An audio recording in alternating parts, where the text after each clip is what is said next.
welcome back to the MTG Rundown. I'm Andrew. Ooh, it feels so good. I'm happy. I'm Nick. And man, there has been some changes. So first off, gonna tell you right now, hopefully this video will come out on Friday, just in case not, just because our editor is, working hard. Yeah, he's got a lot on his plate. Got a lot on his plate, and we're gonna start recording on Thursdays now. Usually we try to get them out by Friday. Hopefully we can, but we'll see what happens. So Yeah, it's November 17th at time of recording. So if we get something wrong, that's why. Yeah. No other reason. We've never said a wrong thing in our lives. Not at all. Yep. 100% correct takes. 100% correct. Never wrong. Liliana of the Veil is still not in standard. Okay. Yeah, definitely. That's a weird world you live in. Anyways, so yeah, today's show, we are going to be talking about the recent pre-release we had for Brothers War, which was a lot of fun. I did so a little under the weather, but I still did it because, I mean, consider it. No, I just had a sinus infection, but I just did it. It's rough. It's rough. It's rough. And then we are going to talk about the recent marketing and business stocks, insert other business words here, of Hasbro that involves Magic the Gathering, Wizards of the Coast, the whole 9 yards. And yeah, so we'll start with the good stuff. Let's start with pre-release. Let's start with things that'll bring smiles. It was to our busy. face. It was all busy, actually. At least every pre-release I was around for was busy, and that was good because we haven't had super consistently busy pre-releases since Theros Beyond Death. Yeah. Yeah. Yeah, no, usually a lot of the pre-releases, usually Friday night and Saturday is usually pretty busy, but that Sunday it kind of tapers off. Like Streets of New Capenna Sunday was pretty busy, the earlier one that day. Yep. But usually at night it's like, okay, there's 6 people because it's Sunday night and people have jobs. Usually how it works. Just call in. Yeah, just call in. You got important things to do. But no, it was definitely super busy. I played in the earlier Saturday event for a little bit before my body's like, nah, you need to go home and sleep. Which I did. It was wonderful. Oh, I love sleep. It's so good. But no, I had a lot of fun. I built this really weird aggro type build that honestly, it was one of those things where it was doing really good, but I was just like 1 card away from winning. It was like I just needed that one big oomph to get over that hump. Yeah. So that was a lot of fun. Had a lot of fun there. What did you guys see? I mean, I'm sure you guys. I know you guys didn't really play, but I didn't play, but I was there. I helped keep people off of Nick's back while he ran the Friday pre-release, and then I was around to help run the Saturday pre-release. Then I was also around on Sunday just playing some cards in the back. So I was there for at least for about half of them. Yeah. And they were all super busy. It seemed like aggro was the way to go. Yeah. For sure. Look, they just put Unearth on too many cards. I hope you enjoy 3-for-1ing yourself every time you kill one of my creatures. That just seemed to be as many dudes as you can, as many Unearthed cards as you can, and just turn them sideways. Yep. Also, Power Stones. Hey guys, Power Stones, you can use those to activate abilities. Yes. I had to answer that question a lot, even while I wasn't on the clock. People still asked me how Power Stones worked. Yeah, Power Stones, just in case you don't know, you can't use them to cast non-artifact spells, but you can use them for abilities. You can use them for sacrifice tools. Yeah. All that good stuff. The creature that says pay a black, a red, a colorless, sacrifice an artifact. All your creatures get +1/+0 and menace. Hey, haste. And haste.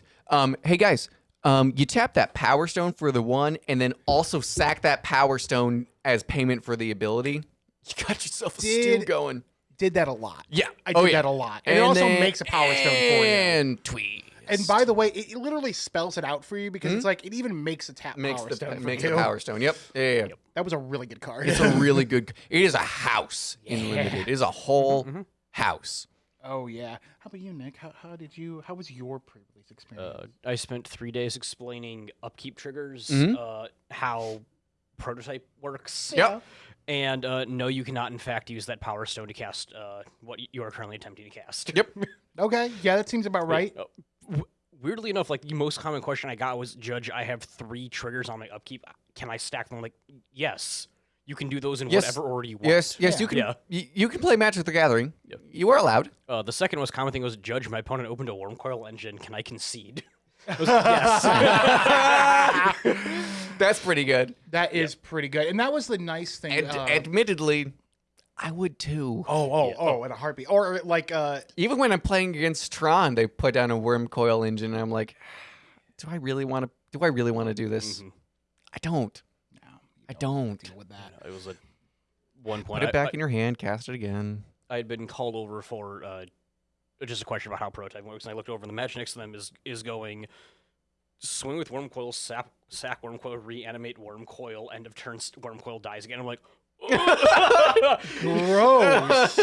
That's so gross. Stop! He's already dead. Oh my god. 4 players kind of sitting there looking at it like, yeah, I don't have an answer to 12 power with life.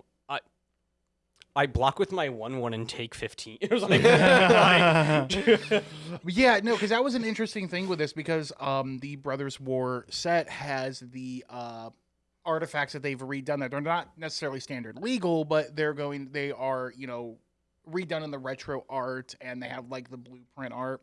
And if you pull those cards in your box, you can play with them. Which is really cool. It was really cool. Which is really cool. Yeah. I felt like I was playing Modern because I pulled like 2 Mishra's Baubles. Oh yeah. And I'm just like, okay, yeah, turn 1, I'll play a land. Let's go Mishra's Bauble in my 1-drop. I'm still playing Sealed, right? Yeah, I'm still playing Sealed. On your upkeep, I am inside your draw step, I'm gonna look at the top card of your library. Okay, good to know. It's my turn now. I'm gonna draw a card because because Mishra's Bauble says 0 mana, draw a card on it, and also artifact. And also Monastery Swiftspear. Monastery Swiftspear. You have like turn 1 places. Okay, turn 1 I'll go Monastery Swiftspear. Then I'm gonna cast Mishra's Bauble, and then I'll cast another Mishra's Bauble. I'll swing for 3. Yep. Mm-hmm.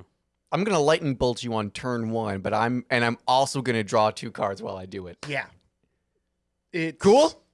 Beautiful. Yeah. It was a beautiful thing. And then like a lot of the games that I saw people scoop on is like, okay, I'm gonna play Platinum Angel. Yeah, done. Done. Okay, yeah, you win. I'm good. I'm good. Yeah, Silver, we can stop. Silver had to deal with that like a couple times, and they were not happy. I'm sure. Mm-hmm. Oh man, it was. I got a door to nothingness. I think Ryan Wirt cracked both a door and a chromatic lantern, so I was trying to talk him into dooring one Friday. Yes, he did. Yeah. Oh, that's sadly great. Didn't get there, but I was really hoping I could hear at least one like, oh, how did it go? My opponent doored me. Oh man, that'd been great. Would have been. I mean, during AFR pre-release, I only did one, but I pulled my promo was Xanathar. Oh yeah, you did the Xanathar thing. Yeah, I did it one. I'm like, I'll do it for memes. Yeah. And I literally built Demir Ramp. It was so dumb. No, unfortunately, I do have to make the acknowledgement because I'm not going to hear the end of it. Congratulations, Casey. You built a deck in like 17 minutes and went 4-0 on Friday. You can stop talking about it now. Casey's is really good, though. He showed up with like 17 minutes for deck building, bought a kit, went back there, built a deck, and then 4-0'd. Yeah, he came in and was like, do I have to take a round 1 loss? And we're like, no, you got 15 minutes of deck building time left. And he's like, okay. Yeah. That seems about right. Yeah. Finished with like 7 minutes in the round, ran his opponent over. Yep. That's great. It was a solid, I want to say it was like blue-red, just aggressive. Or no, blue-white, just really aggressive deck. Oh, yeah, because weirdly enough, this set, dude, blue-white soldiers, you will own. You will just do it. Mm-hmm. Yeah. Blue-white soldiers is really good right now. There's a lot of good stuff coming out of the woodwork. Prowess is coming back. It's looking, it is looking good. What a mistake. I love Prowess. Like, it's a solid set. It's just so much fun. I will say in one of my prize packs, I did pull the commander I was looking for. I got my Megatron. Nice. Wasn't Shattered Glass, unfortunately, but if it was, I would have sold that because the foil versions of those are going for a lot of money right now. I have half of the 2 meld cards I want. That's fair. I mean, Titania and Urza. Who cares? Oh, Mishra, who cares about Titania? Shut up, Tiny. Who cares about Titania? I forgot Mishra was also that. Yeah, I want flip Mishra and flip Urza, and then I want to do mean things with both of them. Oh, of course. Because here's the thing about that Urza in Commander, folks. He is simultaneously like your support piece and also your win con, literally stapled to the same card. Yeah. He's stupid. They shouldn't have printed that card. And Urza and Mishra is same thing. Same thing. Very good. Love those boys. Oh yeah, it is a very fun set, and it's gonna be interesting this weekend because we have the RCQ. Yep, we do have the RCQ. I do have to be awake for that. Yeah, me too. I get to head judge that one. And I get to sleep in finally. Yeah, brag about it. Shut up! I just ran 5 pre-releases in a row. That's fair. That's true. Very fair. Yeah, no, it's going to definitely be an interesting weekend because we have an RCQ. There's also the championship in Atlanta. This is week 1 of Brothers War. Arena opened it up like a couple days ago. So I think people are trying to get like last minute practices in and everything like that. But it's going to be interesting to see what people do. I think Soldiers will be huge. I literally don't even remember what our event is this weekend. Standard? That's what I see. Standard? Yeah. Are you surprised by that? I am. You shouldn't be surprised by that. Why? Who do you think set it up? Oh, there you go. Yeah, okay. There you go. Okay. All right. You got me there. Yeah. All right. Because our event's gonna be standard this weekend. Gonna be very interesting to see what's gonna be done. I think Silver's gonna play, and they're trying to figure out what they're doing. Because they're like, I really want to do. I know they want to go the Soldiers route, but I don't know if we can go the Soldiers route. I don't know if we have the cards for that.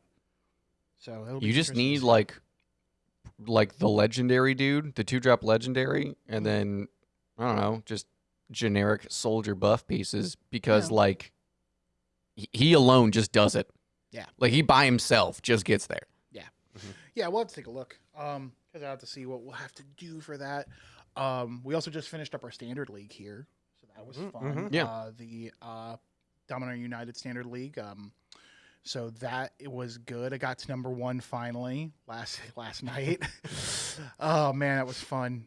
I went completely undefeated. Did not even drop a game. Nice. It was great. Nice. It was wonderful. Yeah. There was some salt in the air. Good. Yeah, because we all know who I took number 1 from, and the salt was thick. Sure. Yeah. So that was a lot of fun. Played Mono Blue. Mono Blue did good things. Mono Blue's good. Yeah, I honestly think this weekend Mono Blue could still hold up.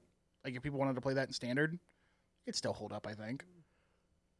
I'm not saying there's not better options. There probably are better options, but I think that deck I think Brothers War being so recent, you should probably just take whatever deck you are the most familiar with, and you'll probably do fine. Oh, for sure. Yeah. For sure. Whatever you're most familiar with, go with that. If I was playing, I'd probably just play Mono Blue. Yeah. Because I'm used to the tempo already. I know it like the back of my hand. So, but yeah. So yeah, that was pre-release. Yeah. That was a good time. It was fun. Now. Well, I think we've stripped every ounce of joy out of this conversation. Hey guys, Wizards of the Coast tells you not to buy cards. Oh! They kind of say that. It's okay. So at the moment, there were some marketing release articles talking about the stock of Hasbro and Let's all of be that. real. They were hit pieces. They were definitely hit pieces. They were hit pieces. They were definitely hit pieces. There were 2 articles. One that was going, hey, you should probably sell Hasbro stock. And then the other one going, no, don't sell it. Yeah, being like, it's fine. It's fine. So basically, the article that was saying basically to sell and to be wary of Hasbro basically said about that Wizards of the Coast and Magic are making too much Magic the Gathering product. Way too much. It's basically getting to the point where they're making so much and people aren't keeping up, and that's what's causing the slowdown of people losing interest in the game. Burnout, if you will. Yeah, burnout. The other article basically was like, nah, you're fine. It's fine. It's not really that big a deal. People are just making it more big of a deal. Yeah, they might see a little bit of a dip, but they'll come back. Yeah. And what does Bank of America know about Magic the Gathering anyway? Probably not. Yeah, I thought they specialized in real estate. Yeah. Yeah, but yeah, that was a weird thing where like Bank of America, I'm like, why does Bank of America care? Why does BOFA care? Yeah, why the hell does BOFA care? Like I was more expecting like, oh, okay, maybe like I don't know about BOFA D's nuts. You were waiting all day for that, weren't you? I'm really happy for you. You're welcome. Hey, round of applause. Good job, buddy. Thank you. Yeah, good job. Thank you.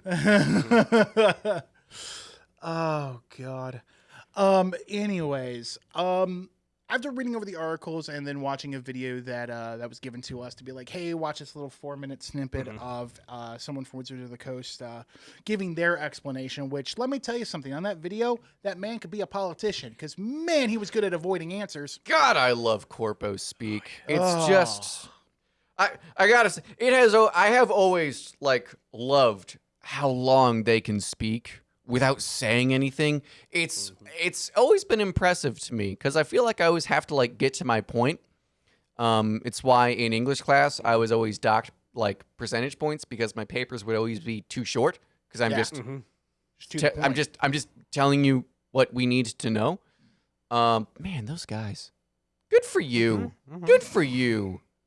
Talking for 5 minutes and not saying a goddamn word. It is amazing how people can do that. And before we recorded, we decided to kind of like listen and watch it. It was like 4 or 5 minutes long. It was towards the end of the video. And the question was basically like, I don't know the exact verbatim of the question, but it was more along the lines of how do we avoid burnout, or how do older players kind of avoid burnout and stuff like that.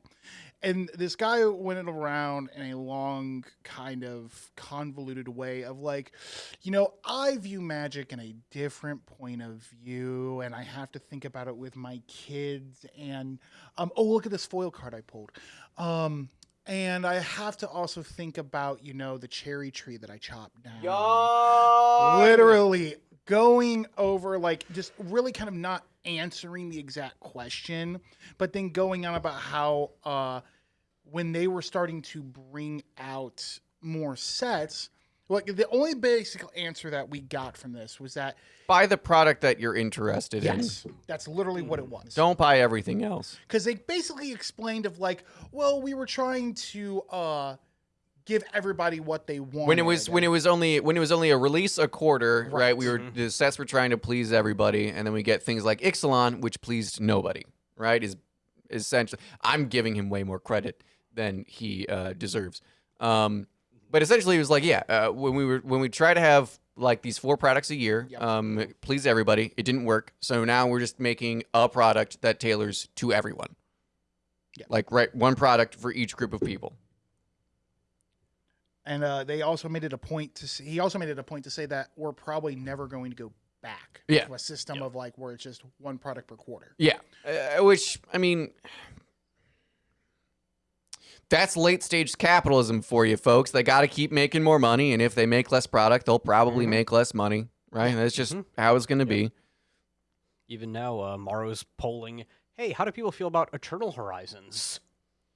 To which I think every single fucking Eternal player consecutively pulled out a gun and pointed at him with like, fucking no you don't. Modern Horizons is already bad enough, guy. It was also the general response you got was, what are you going to put in there? Because either you're just going to print a shitload of like overpowered cards that break a format, or they're all going to be unplayable because it's fucking Eternal. Yeah. It's like, unless you were printing like fixed dual lands that can fill the slots. Yeah. No one gives a shit about it. Yeah. I mean, we're looking at, as you put it, Happy, this is late stage capitalism. This is capitalism at its finest, what you're looking at. Are there pros and cons to all of this? Of course there are. There are good things, there are bad things with this. From my perspective of looking at everything, are Wizards of the Coast producing too many items. Yes. Yeah. They definitely are. For sure. They are definitely trying to please the masses, while also making the masses really angry, because you're going to have one group of people that are like, I really like the Commander stuff. Then you're going to have another set of people going, Commander's not a format. Why are you doing this? You know, that's how people feel about it. Hi, how are you? I mean, that's just how this goes. I mean, look how visceral we were about Infinity for a moment. It's true. We still are. We don't like it. Nah, it's trash. Fuck off for printing Eternal Legal cards in that. That's really annoying and stupid. And also, you printed them wrong. Yeah. Which made it even worse. And on top of that, there are people out there that are like, no, Infinity's like the best that they've brought out in like years.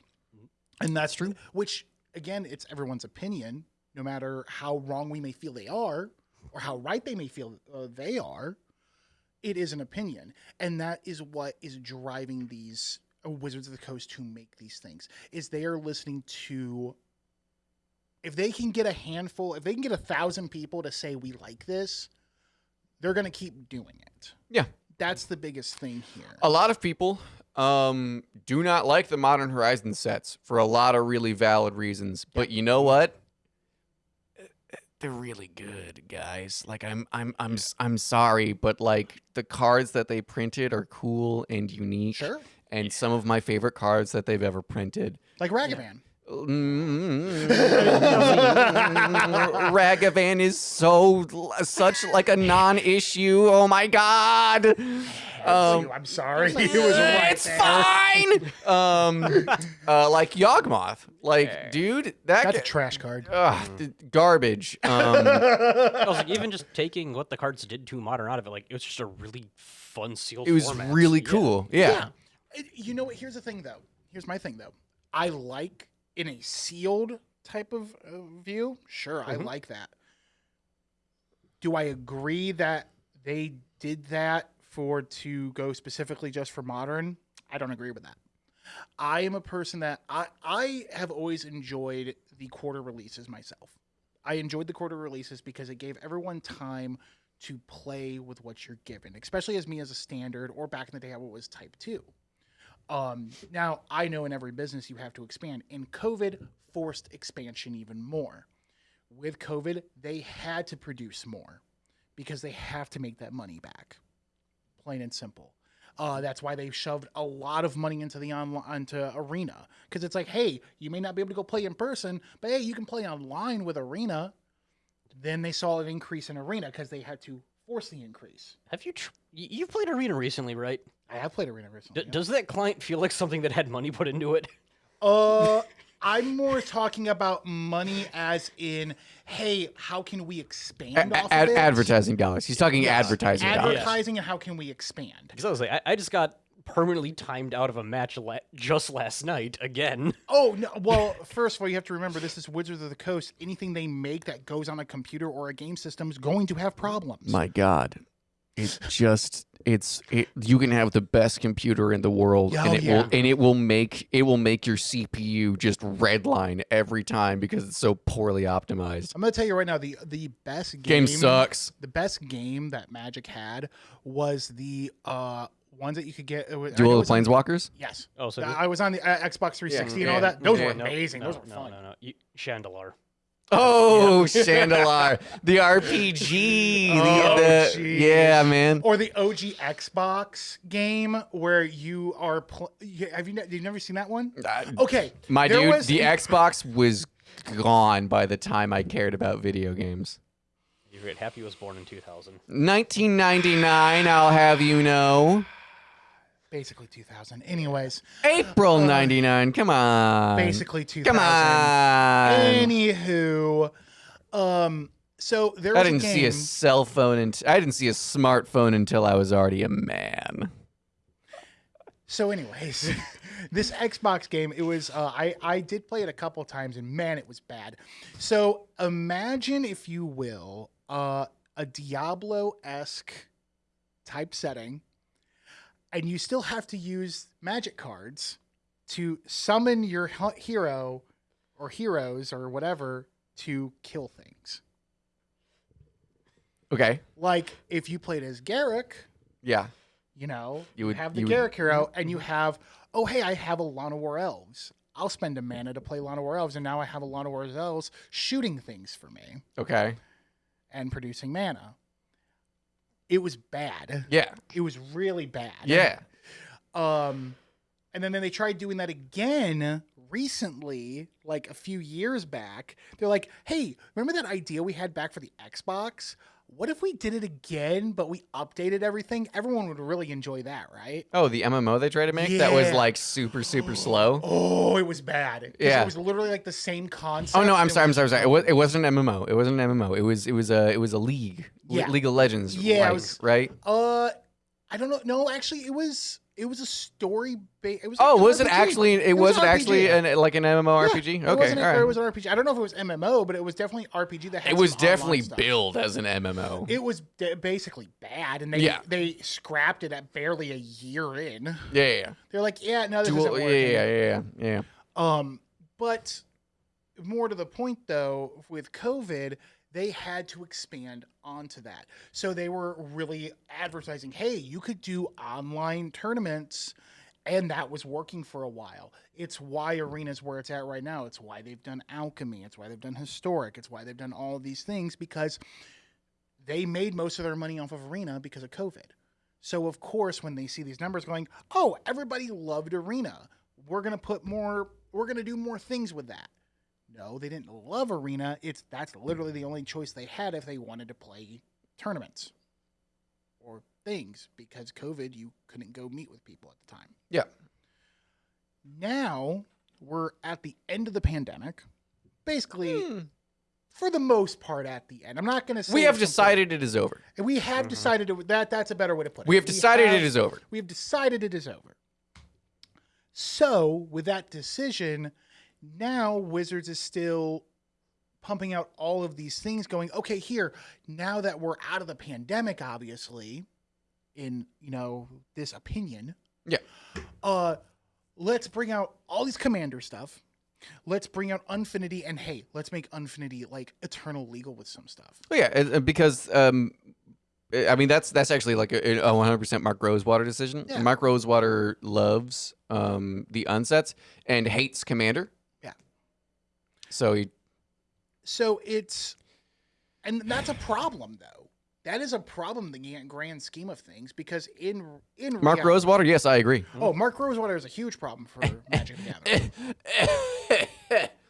No, that's a huge problem, because if you have someone, if you literally have, the head honcho coming going, I hate Commander, but I love Infinity, so I'm going to fuck with you guys, that's a good way to lose a lot of your player base.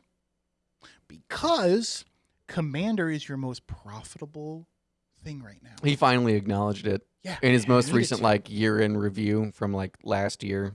Yeah. He finally acknowledged that Commander was a thing that they should give a shit about. Yeah. They definitely should, because it is the best way to bring people together and play shit. It's also a good way to start playing Magic too. I actually think it's a really bad way to start playing Magic. Yeah. I think it's actually the worst way to start playing Magic, to be completely real with you. I don't know. I think I've said this before on the show. You probably have. And I've had reasons before. I just can't think of it. Yeah. I'm locked and loaded, baby. I think the only reason why I like Commander starting out for people is more because of the fact that it's more like a board game than it is like a competitive card game. That way, it's a good way to slow I'm saying that in all seriousness, by the way. No, I agree. I know Nick laughed, but that's not actually a snide comment. Yeah. Oh no, that's you're right. Yeah. Well, because it's a good way to slow the game down. Mm-hmm. I feel like in the other formats, whether it's Standard, Modern, Pioneer, Legacy, Vintage, Sealed, Draft, you can't slow down and go, okay, well, this is how this goes. In Commander, because it's a singleton format, because you're going to basically introduce just about every interaction you can think of in a game of Commander. Honestly, if you honestly think about it, if you sit at a 4-person pot at a game of Commander, you're probably going to be covering all of the rules and the advanced rules in that game.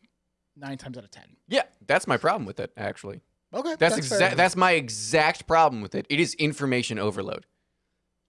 You are having, not only is every card in your deck unique except for basic lands, you are also having to learn these weird, archaic, like esoteric rules and interactions that honestly you're going to see once every year, every 2 years, and never again. I also think it's a difference of how people learn. That's very fair. I think there are some people like with you view that as information overload, Yeah. which is fair. That's I can see that. Well, every time I've taught someone how to play Magic, right? I mean, any card game, it is information overload. You know what the best way to teach someone how to play Magic, and Wizards, you need to do this again. Send your stores the starter decks. Yeah. Like the welcome decks, and then this like the starter planeswalker decks, and then we can move on to the challenger and the commander decks, right? Perfect.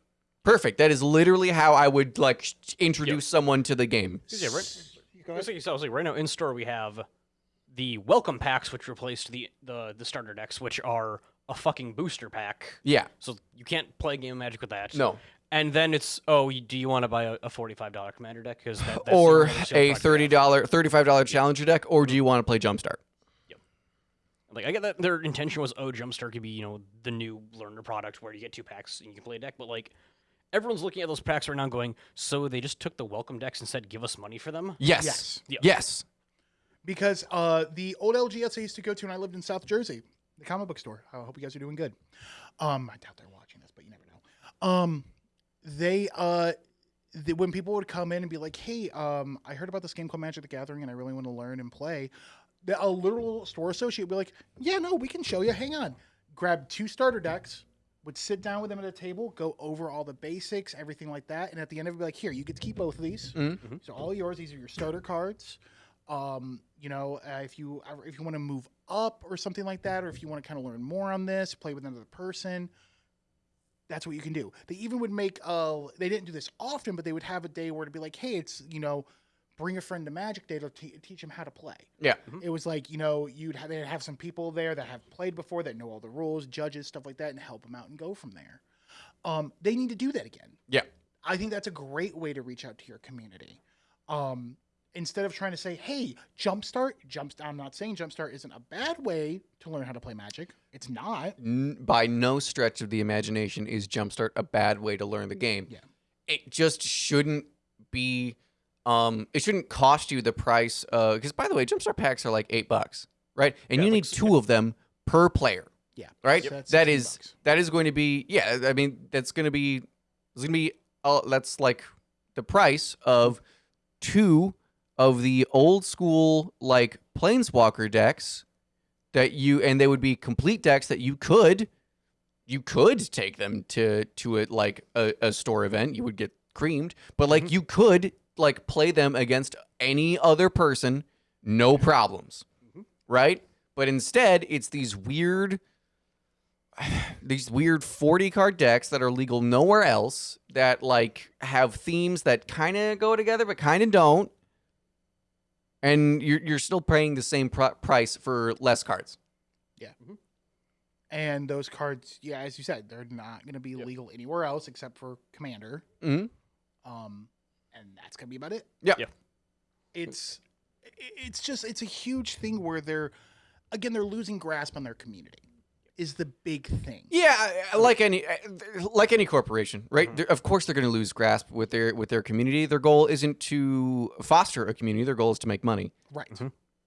And fair enough. It's not. I am not looking at Wizards of the Coast to facilitate any kind of community or anything like that. I am looking at the store and like the people around me to do that. One example I will say for that I find is there is a one company that is doing very well with engaging with their community. Flesh and Blood. Flesh and Blood is doing a great job. Honestly, Flesh and Blood rules, and I am kind of a little bit pissed that there are no Flesh and Blood events around here. Yeah, it is really unfortunate because I would love to play it. It looks like a fun game. It looks super sick. God damn it! Yeah. We just need to start playing Flesh and Blood here. Yeah, we should. I would love to learn how to play that game. Same. But another company that does really good this is more of a board game more than anything, but it's still card. Be Slugfest Games that does Red Dragon Inn. Oh, sure. So a really good example. So I love this game, Red Dragon Inn. It is a lot of fun. Whenever we meet up and play with all of our respective friends, spouses, everyone like that, we're always having fun. We're playing it. It's just a whole bunch of gaggle of laughs. We may be inebriated. Don't ask questions. But I've never played that game sober, by the way. Yeah, no, you don't want to play it sober. It's not fun. It's not that fun sober. Yeah. It's fun, but not that fun. But the cool thing was, mine and Silver's roommate Timmy, we've been like talking about these decks we want to build for this game that's based off of our D&D characters. Yeah. And they seemed like a lot of fun, really good idea. So Silver was like, well, hey, I actually found a way for you to communicate with them.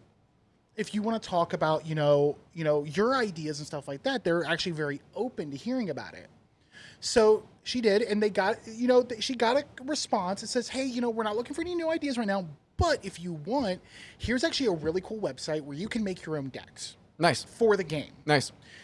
This is a company going, hey, listen, this is really cool that you love this game so much. We want you to find a way for you to make these cards. Yeah. For yourself. Obviously, they're not going to tell you to sell them or anything like that. Yeah. But that's breaking all kinds of laws. But this is literally a company saying, no, we want you to have fun. We're really glad you're enjoying our game. Here, no, this is how you do it. This is how you can do it for yourself. Yeah. That's awesome. That's beyond awesome. I shouldn't do that. I see the wheels turning in your head. But that's an example of a company that's listening to their fans, their community. Yeah. That's going at it. Now, I don't know how. I don't think they're too huge right now. They're not at anywhere. They're not at Wizards of the Coast level. No, but I think everybody who plays board games is aware of Red Dragon Inn. Exactly. You're aware of the game. And then when you start diving in more, you're aware of what kind of the company culture they bring. Wizards of the Coast, to me, back in the day, they did care more about their community and players back in the day. They certainly did. And I can go back as far as, I'd say OG Zendikar. I can really still remember them really caring about, okay, well, what are things that you enjoy? What are things that you want to see? Yes. I think the problem with that is, like, yes, the golden age of Magic was really good. It was the golden age of Magic. It was, yeah. Right? Like, let's just be honest. Like, that, Lorwyn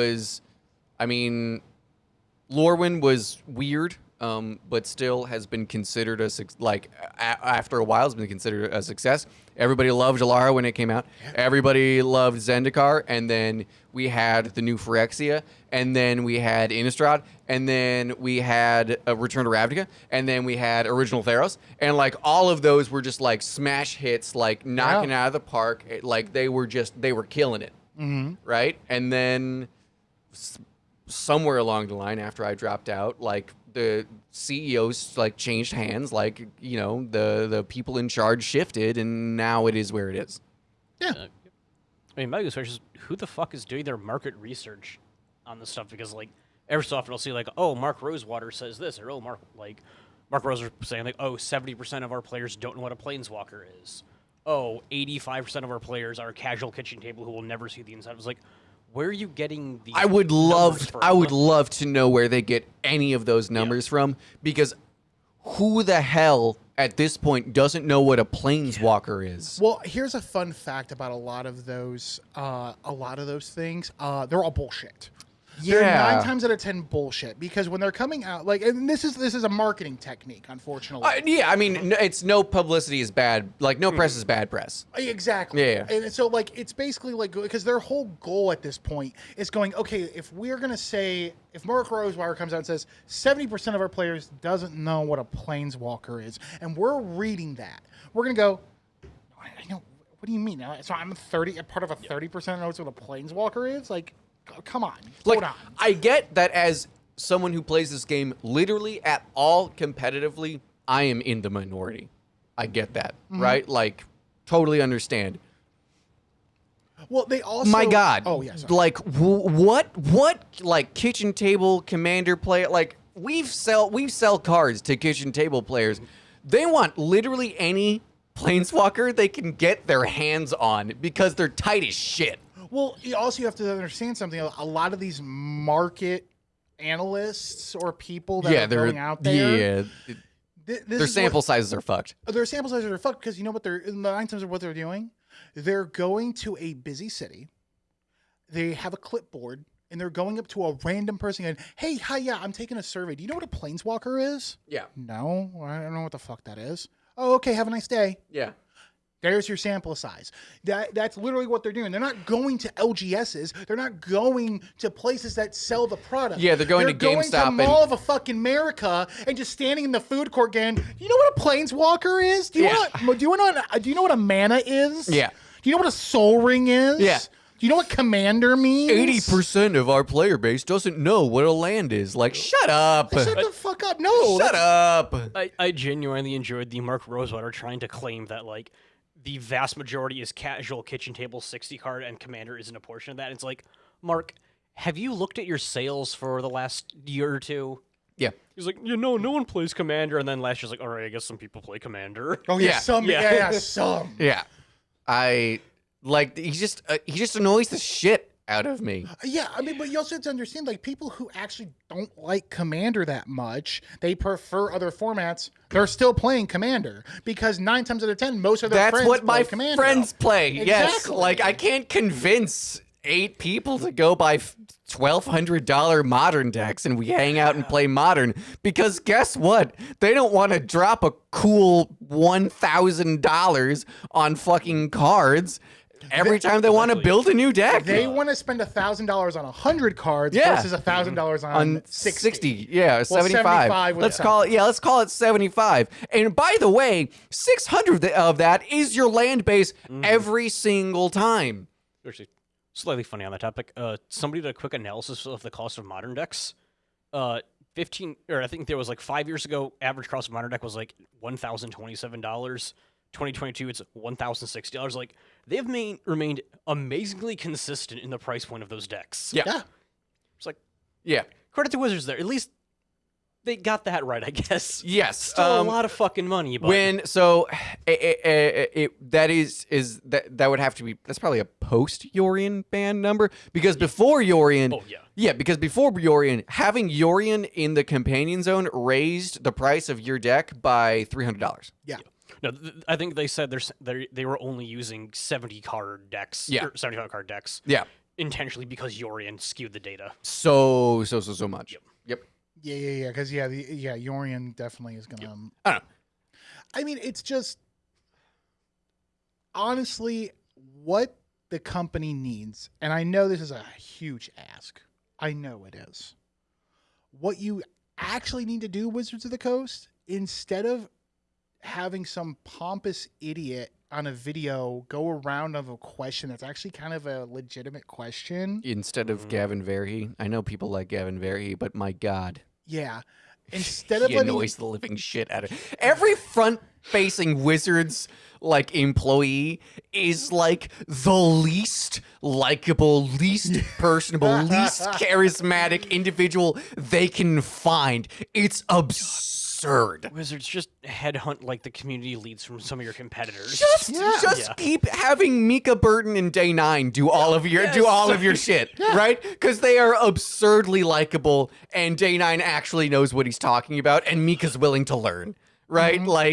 Also, even if Mika struggles, she just goes, my dad's LeVar Burton. And I was, I love LeVar Burton. Yeah, and it was like, oh, God, I'm having a great time now. I don't even want to get... I'll tell... There's actually a funny thing about that. I'll tell that off the cameras.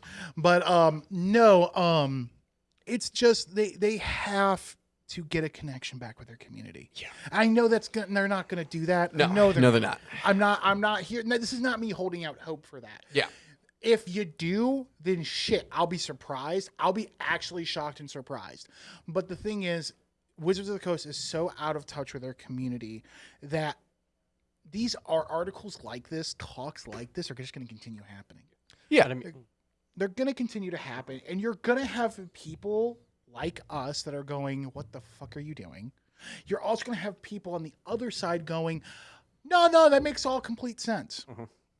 When it doesn't really make that Which also, I mean, granted, all the articles who are don't buy into Wizard stock. It's trending down. It's like we're also nearing a fucking recession, and every time we near a recession, one of the first thing that goes are like fun hobbies and things like that. Yeah. But yeah. Like yes, it's an analysis of how Wizards is doing. Is also like, but also that's like but also like that's like that is like economics, right? Like that is like yes, writing's on the wall. Probably should sell out now.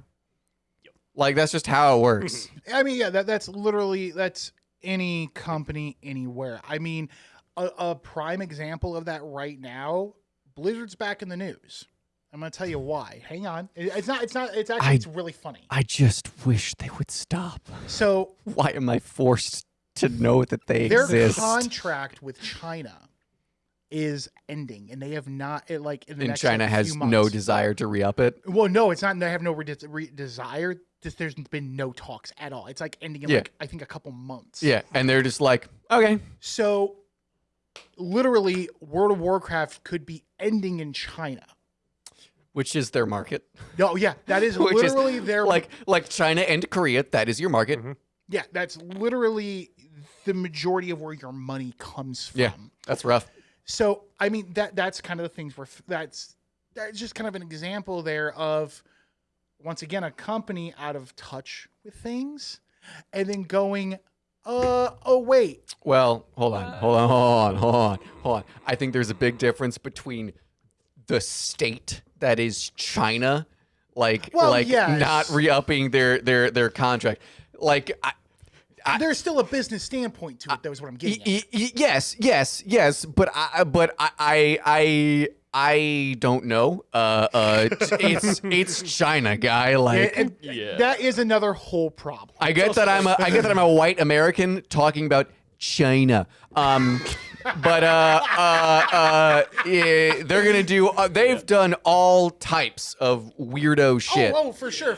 Trust me, I understand that China is a variable. I mean, Wizards is out of touch. Blizzard is. Yeah, Blizzard is sexually harassing their staff into fucking killing themselves. I get that. Again, if you buy anything Blizzard, you are part of the problem. By the way. I get that. Yeah. I'm not.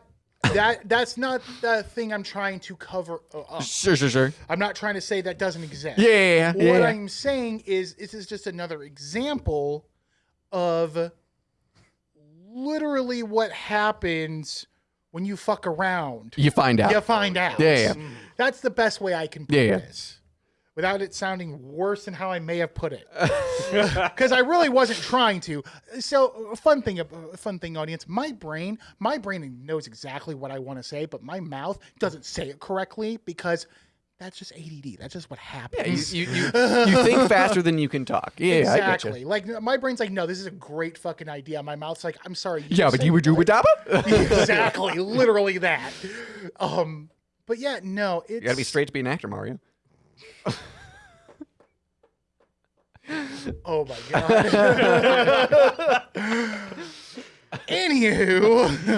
Anywho. In short, just buy the Magic product that you're. I mean, for everything, just buy the thing that you're interested in, and don't buy the things that you're not.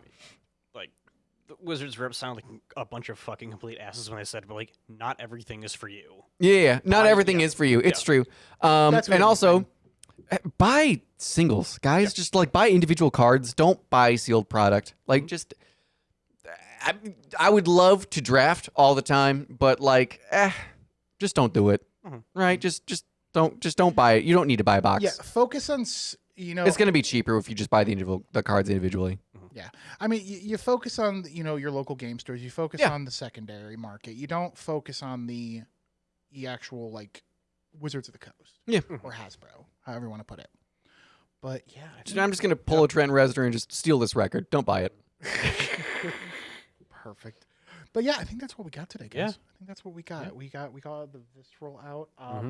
Couple things going on. So probably next week we'll be talking about the RCQ that's happening this weekend. We'll definitely cover that. So if you're coming this weekend, good luck. Yeah, it's on Saturday, my dude. Yeah, it's Saturday. No. Is it next week? Thanksgiving? It is. Next week is Thanksgiving. Yeah. We probably won't be here next week. Oh, that's right. Yeah, because recording day changed. So yeah. That may have to be a discussion. I was like, we could do it the Wednesday, but I don't know how alive we'll be. I don't plan on being very we're gonna coherent. I mean, we could just record it from my house. That is true. That would be great. I kind of want to do that. Would be spectacular, actually. Yeah. Okay. Our various beverages of choice. I think that's a discussion we'll have to have with Mark. Yes. Anyways, because I kind of want to do that.